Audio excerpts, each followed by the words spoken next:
J'ai eu plusieurs carrières d'assistant, d'abord, décorateur, assistant metteur en scène, monteur, puis réalisateur. Et ça a duré environ une dizaine d'années. Et puis, j'ai vu un film, une fois que je l'avais réalisé, et c'était sur un écran, à Cannes, la perspective du cinéma français. C'était sélectionné, donc c'était quand même déjà un pas énorme. J'ai vu le film, je me suis dit, mais non, c'est pas ça. Donc, j'ai eu un choc émotionnel, et je me suis dit, il faut que je fasse autre chose. Et donc, j'ai glissé vers la production, et ça a été la deuxième partie de ma carrière. Puis après, j'ai été diffuseur à TF1 pendant de nombreuses années, en renouant avec mon métier de base, qui est celui de la fiction, reparti producteur, et effectivement là, Delphine Ernotte m'a proposé de la rejoindre. Changer les fondements de notre organisation pour s'adapter aux nouveaux usages et se dire demain, vers quoi on va, dans les 20 prochaines années, comment on doit s'organiser pour qu'on puisse répondre aux exigences du public, aux nouveaux usages, etc. Ça, c'est la première chose. Et puis aussi, se mettre résolument au service du public et de dire qu'est-ce qu'un service public aujourd'hui ?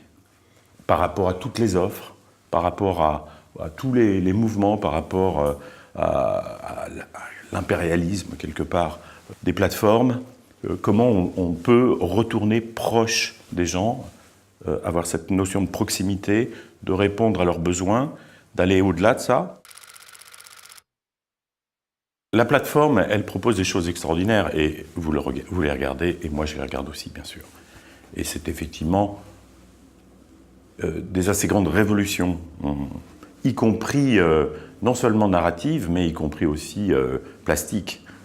Je pense à Peaky Blinders, qui pour moi est un événement dans la mise en scène, dans la manière de raconter les histoires, dans la lumière, dans les costumes, dans tout. Je trouve que c'est pour moi une des séries qui nous révolutionne le plus. Et en même temps, ce sont des œuvres qui sont fabriquées pour le monde entier. Elles ont, c'est un espèce de langage unique qui plaît à beaucoup de gens, qui est très très marketé. L'industrie américaine l'avait fait il y a quelques années pour le cinéma. Ils l'ont fait maintenant pour la télévision, c'est-à-dire comment créer des marques très fortes qui puissent plaire à des publics tout autour du monde.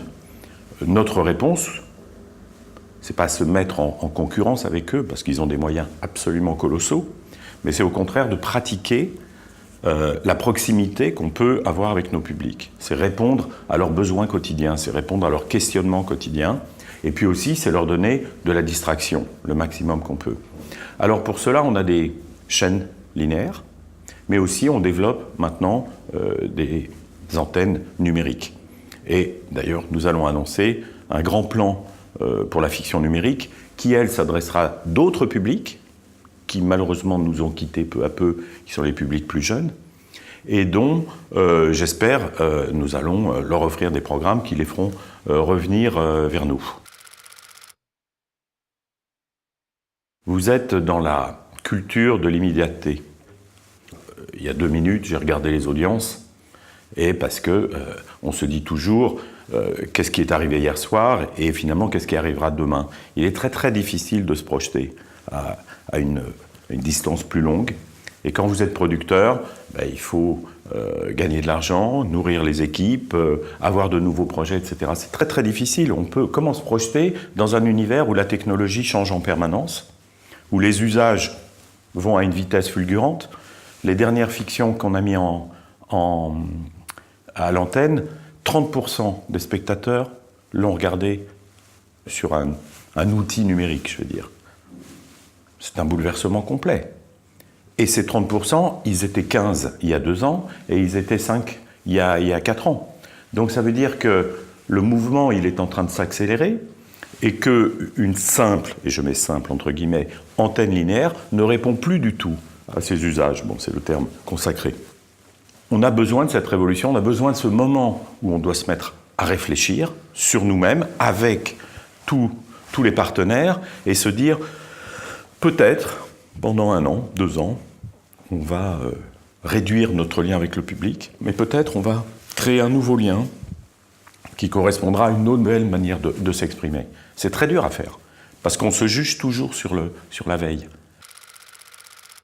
C'est C'est un métier qui est très avide de potins, chaque fois que vous faites un geste, il est analysé, et il est décortiqué, et quelquefois il est sorti de son contexte. Et donc on est soumis aussi à une pression médiatique, et une pression qui vous empêche aussi de prendre ce type de décision. C'est très compliqué. Mais en même temps, il faut juste se dire... Et en fait, le poste que j'occupe me permet de le faire, c'est de se dire, mais finalement, on a aujourd'hui 5 chaînes, on va en avoir probablement 3 dans peu de temps, dans quelques dizaines de mois. Qu'est-ce qu'on a besoin? Comment on organise?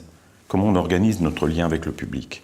Comment on l'organise de manière linéaire, avec des offres complémentaires? Et tout ce qui ne rentre pas dans ces offres complémentaires, ben malheureusement, on ne doit plus en prendre compte. Et de l'autre côté, comment on va faire une offre numérique vis-à-vis des jeunes publics et puis des petits, puisqu'on va devoir basculer France 4 en numérique dans quelques mois. Et ça, cette mission-là, finalement, tu reçois un projet, on t'appelle pour quelque chose, mais finalement, ta mission, elle est celle-là.